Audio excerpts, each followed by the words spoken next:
I noticed someone gradually moving their patio furniture closer to my yard, treating it like an extension of their own. When I politely mentioned it, they scoffed, "Oh, it's just a few chairs. No big deal." So I waited until they went out and moved the furniture onto the sidewalk. That evening, they panicked, "Where's our stuff?" I shrugged, "Oh, it's just a few chairs. No big deal." I'm a woman living in Springfield, Illinois. Quiet neighborhood. Mostly older couples, some families. I've lived in the same house for over 12 years. Paid it off. It's nothing fancy, but it's mine. I keep it clean, take care of the yard, grow some flowers and tomatoes.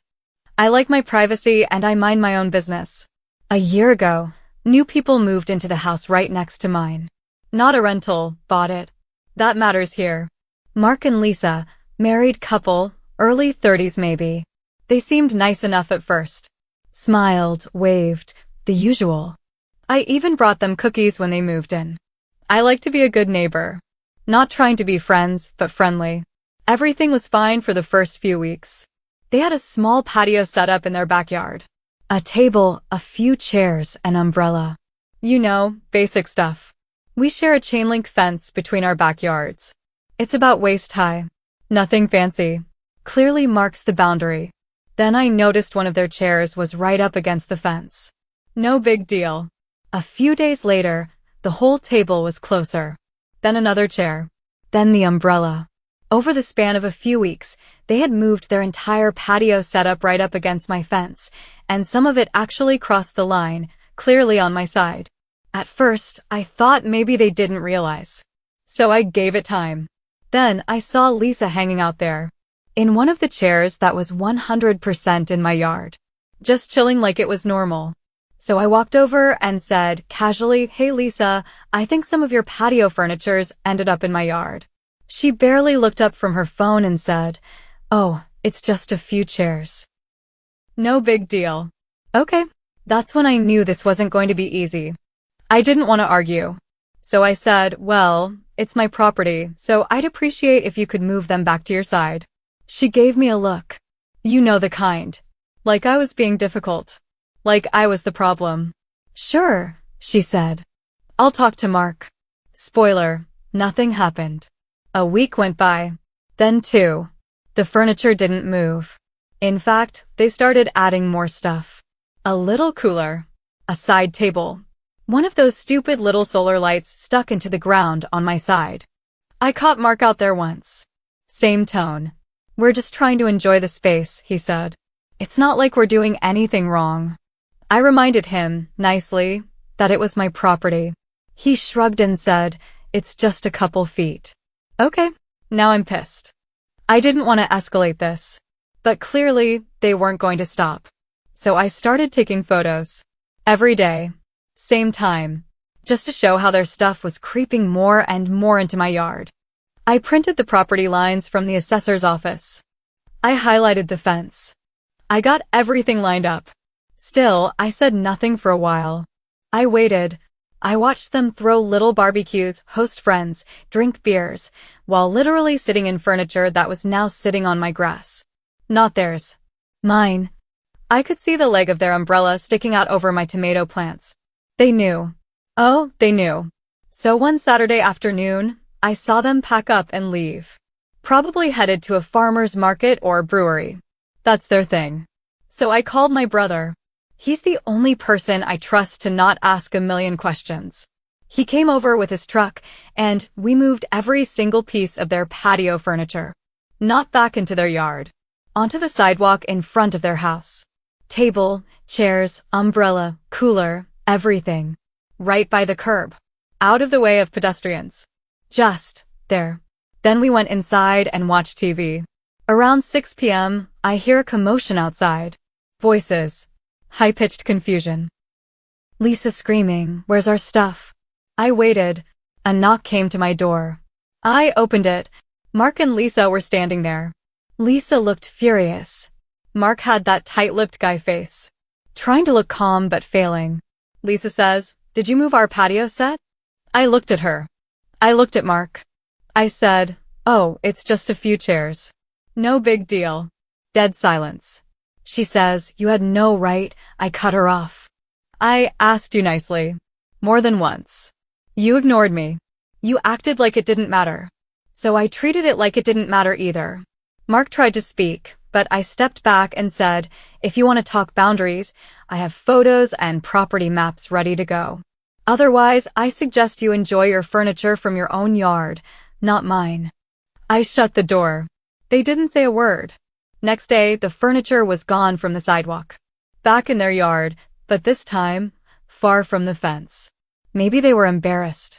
Maybe they were just stunned someone actually called their bluff. But then the weird stuff started. A tall wooden fence showed up. Like overnight. 8 feet high. Right along our property line. On their side, but ugly as hell. Totally blocked the view. Ruined the light in that part of my yard. And that's where I'll pause this. Because it's not over. It got weirder. And pettier. And nastier. I didn't start it. But I'm damn sure going to finish it. So yeah, after the whole sidewalk furniture move, I figured that was that. Wrong. The tall wooden fence went up within a week. 8 feet high. Ugly brown panels. Screwed in tight. Right along our shared property line. It was clearly meant to be a message. Thing is, I wasn't mad about the fence. Not really. Honestly, I was glad to have some privacy again. But the way it showed up overnight without warning screamed spite. It didn't match any other fence on the street. Everyone else here has chain link or those low picket types. This thing looked like a damn fortress wall. I didn't say a word. I just watered my tomatoes and minded my business. But that fence? It was just the beginning. A few days after it went up, I started noticing shadows through the slats. Movement. One day I caught Lisa straight up peeking through a knothole. Like some kind of reverse peeping Tom. I stared right back until she backed away. Fine. Be creepy. I don't care. Then the noise started. Every morning, around 6:45 a.m., right when I let my dog out, they'd blast music. Not just any music. Country rap. Real loud. Every single morning. Same 3 songs like they had them on a loop. Speakers were hidden somewhere behind the fence. I knew it was on purpose. That time of morning? That specific genre? It was too obvious. Still, I didn't react. Instead, I went out and bought myself some industrial-grade noise-canceling earbuds. Wore them with a smile while gardening. Watered my plants like I was in a spa. I know it made them mad that I wouldn't rise to it. But that wasn't the twist. Not yet. The twist came when I got a notice from the city taped to my front door. It was about unauthorized landscaping. Huh? Turns out, someone had submitted a complaint saying I had extended my garden beyond acceptable property boundaries. The complaint claimed I had installed a raised bed partially on my neighbor's land. Total lie. I double-checked my survey. My tomatoes were exactly where they'd always been. The bed was within my line, just like the last 3 summers. But someone wanted to stir things up. I called the city, had an inspector come out. He confirmed everything was fine. Case closed. But I knew who made the complaint. Who else would it be? 2 days later, I walked out and saw they had put up a sign. Not a regular one. A big one. In their backyard but facing my yard. It read, "Private property, do not trespass," under surveillance in bold red letters. It wasn't even subtle anymore. I stared at it for a good minute. Then I went back inside, pulled out a folding chair, and sat facing the sign with a cup of coffee. Didn't move for half an hour. Just sipped and stared. No reaction. But I knew they saw me. That weekend, things escalated. I was out back trimming the hedges when Mark came out. For once, he actually spoke first. "You know, you've got a real attitude problem," he said. I blinked. "Excuse me?" He took a step closer to the fence. "We were being neighborly. You made it a war." I almost laughed. "You moved your patio into my yard." I asked nicely. "You ignored me." "I moved it out of my yard." "That's not a war. That's called cause and effect." Lisa came out too. Crossed her arms. Said something under her breath. I looked right at her. "Say it louder." "We're being honest today." She glared. "You've made this whole street uncomfortable." I raised an eyebrow. "Funny. Everyone else seems fine. Maybe it's just you. Mark muttered something about calling a lawyer. I welcomed it. I had everything documented. Photos, survey maps, timestamps, emails to the city. They didn't scare me. They annoyed me. But then, plot twist, I noticed something new. A few days later, a small camera showed up, mounted on the top corner of their new fence. It faced my backyard. I saw the little red light blinking. They were actually filming my yard. That's when it stopped being petty and started getting serious. I didn't touch it. I didn't go over. I didn't even call them out. Instead, I called the police non-emergency line and reported surveillance equipment pointed at private property. An officer came out, took a look, and agreed it was uncomfortable and possibly a privacy violation. They had to move the camera. You'd think that'd be the end. It wasn't. Because the next week, they started throwing trash over the fence. Tiny stuff at first: cigarette butts, bottle caps, candy wrappers. Just little things you might not even notice. But I noticed, and I kept collecting it. In a big clear Ziploc bag. Let's just say I'm building a case. I don't know what their endgame is, but I know mine. I'm going to make sure they regret ever thinking they could treat my yard like it was theirs. I haven't hit back yet, but I will. And it's going to be loud. So by now, if you've read parts 1 and 2, you know the basics. New neighbors moved in. Slowly took over my yard with their patio furniture. I asked nicely, they ignored me, so I moved all their furniture onto the sidewalk. Ever since, they've been on a revenge tour that's gone from blasting music to fake city complaints to cameras pointed at my backyard. After the cops made them remove the camera, I thought, okay, maybe that finally taught them to back off. Wrong again. 2 weeks later, I'm heading out to get my mail. Just a normal day, until I see a weird envelope in my box. No return address. Just my name, scrawled messily. Inside? A typed letter. No salutation, no name at the bottom. Just, you've made this neighborhood tense. People are watching. Stop causing trouble or you'll regret it. You're not welcome here. I read it twice. It didn't scare me. It just made me mad. Thing is, the mailbox is federal property. Messing with someone's mail is a crime. And suddenly I remembered something I noticed a few days before. Lisa had been chatting with our mail carrier. Laughing, leaning over their side gate. Nothing weird at the time, but now I had a gut feeling. I didn't accuse her. I didn't say anything. I filed a report with the post office instead. Gave them the envelope. They took it seriously. But that's not even the twist. The next week, I started getting mail with my name, but their address. Packages too. Stuff I never ordered. Catalogs. Flyers. A pizza delivery guy even knocked on my door one night asking for Sarah with an order I never made. Someone was forwarding my info to their house. Petty and stupid. But what if they were planning to use it for something worse? I checked my credit. I froze it. Called the companies on the packages. One of them admitted the shipping address was changed a few days ago, manually. I confronted Mark. I was done being subtle. Are you giving out my information? I asked, standing on the sidewalk while he pretended to be doing yard work. He acted surprised. Why would I care where your mail goes? Good question. So stop messing with it. I've filed reports. If it keeps happening, the next step is legal. He just walked inside. And that brings us to the trash can incident. One morning I go out and my garbage bin is missing. Not tipped over. Not moved. Gone. I checked up and down the block. Nothing. Later that night, guess what I saw? My bin. Spray painted over. Sitting on their side yard. Painted black. Same shape. Same lid. Same worn while I duct taped last summer. I walked right over and took it back. Mark comes outside, all smug. Can't prove that's yours. I flipped it over and showed the serial number I had carved into the bottom months ago. Why? Because people steal bins during move-out season here. He stared at it. I said, now I can. He didn't say a word. But again, it wasn't over. Here's where it starts to really twist. A neighbor 2 houses down, Mrs. Redfield, older woman, real sweet, stopped me during my morning walk. She says, "I heard you're suing Mark and Lisa?" I stopped cold. What? She nods. That's what they've been telling people. Said you're trying to take their property. I almost laughed. I haven't sued anyone. Not yet. But now I knew they were planting stories. Sure enough, over the next week, a few more neighbors started acting strange. Less friendly. Cold. One guy who used to wave every morning now won't look me in the eye.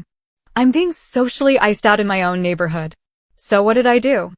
I started inviting people over. Old coworkers, cousins, friends, people from my book club. I threw a little weekend brunch in my yard. Made it a thing. Laughter, music, nice music, mimosas. Just people having a good time on my side of the fence. And I said loud enough, when someone asked about the neighbor situation, "Oh, them? I'm just documenting everything." Let the truth speak for itself. Let them wonder what I meant by that. Because here's the part they don't know. My niece is in law school. And she's obsessed with neighbor dispute cases. She's already walking me through how to file a civil complaint if I want to escalate. And I might. But first, I have one more move to make. Because a little bird told me Lisa might be operating an unlicensed home decor resale shop out of her garage. No signs, no permits, no tax filings. And someone even said they bought a mirror from her that looked a lot like one I had on my porch last summer, which went missing. Coincidence? We'll see. If they thought I was the quiet type who'd just roll over, they picked the wrong neighbor. I didn't think it would come to this. But when people keep pushing and pushing, you either get crushed or you push back harder. And I did. So, last I told you, Lisa and Mark had been spreading lies, messing with my mail, stealing my trash bin, throwing trash into my yard, blasting music, putting up creepy cameras, and telling neighbors I was suing them, which I wasn't yet. Oh, and possibly running an illegal little garage shop full of stolen home decor. That's where things got serious. Because remember that mirror that went missing from my porch last summer? Big one. Wooden frame. My mom gave it to me before she passed. Not expensive, but sentimental. Gone. I figured someone stole it. Well, my coworker Amy, sweetheart, nosy, retired, saw Lisa's garage store on Facebook Marketplace. Sent me the listing. It was my mirror. No doubt. Same crack in the frame. Same faint paint stain on the side from when I accidentally dropped a roller on it. It was mine. Lisa was trying to sell it. For $35. I lost it. But instead of going off, I played it smart. I messaged the listing. Asked if it was still available. Said I was interested. Gave her a fake name. Used a burner Facebook account. I even said I'd pick it up. She replied fast. Super friendly. Said, "Yep. Just swing by anytime today. Garage will be open." Perfect. So I called the cops. I told them I'd found property of mine being sold. Gave them proof, the photo, the old picture of it on my porch, the time-stamped Facebook listing. Even had a neighbor confirm they remembered the mirror. The police showed up before I did. She tried to lie. Said she found it by the road. Said it looked abandoned. They didn't buy it. She had to hand it over. The cops gave her a warning. Told her if any more stolen goods showed up, she could be looking at real charges. Her garage boutique was done. But I wasn't. I posted the whole thing, calmly, on our neighborhood Facebook group. No name calling. Just facts. How my mirror was stolen. How it ended up in her garage. How the police got involved. You could hear the collective gasp from blocks away. Lisa and Mark lost it. They tried to post their own version, calling me spiteful and a troublemaker. But the neighbors weren't buying it anymore. Remember Mrs. Redfield? The sweet lady who asked if I was suing them? She posted under my story, "This explains a lot." I was wondering why they asked me to say I'd seen Sarah digging up their yard. I thought it was weird at the time. Busted. The whole neighborhood turned cold on them fast. No more waves. No more friendly chats. One guy even canceled his driveway repaving with Mark's cousin because he didn't want the drama. That should have been the end. But no. They had to go one step further. One morning, I woke up to a giant sign planted in my front yard. It said, "Liar lives here. Stolen property accuser" in red paint. Right in the grass. Tied down with stakes. That was it. I called my niece, the law student. I was done playing. We filed for a civil harassment restraining order. Submitted all the evidence. Photos. Dates. Statements from neighbors. The mail complaint. The sign. The camera. The trash. The false city report. The stolen mirror. All of it. We even had video of Mark trying to spray my hedge with something from a bottle a few nights before. The footage was grainy, but it was clearly him, wearing a hoodie and looking over his shoulder. Court date was set. And get this, on the day of the hearing, they didn't show up. The judge ruled in my favor. Restraining order granted. 200 feet. No contact. Mandatory removal of all visual barriers directed at my property, including that big "Do Not Trespass" sign. That ugly 8-foot fence? They were allowed to keep it, but the part with the camera mount had to be removed. It was deemed intimidating. But here's the cherry on top.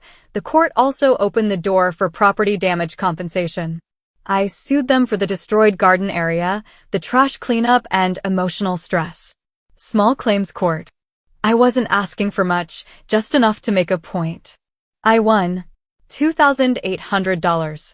They had to pay or risk a lien on their house. Within 2 months, they put the house up for sale. No goodbye. No apology. Just a "for sale" sign and a sad little open house that nobody on the street visited. They moved out in silence. Now here's my final twist. I've made my share of mistakes too. I probably should have spoken up sooner. Maybe I could have handled it differently in the beginning. Maybe the sidewalk stunt was a little extreme. But when someone keeps walking all over you, eventually you stop being polite. Now, my yard is peaceful. The tomato plants are thriving. The neighbors actually talk to me more than ever. And that spot where they used to peek through the fence? I planted sunflowers there. Big, bold, yellow ones. And they grow tall.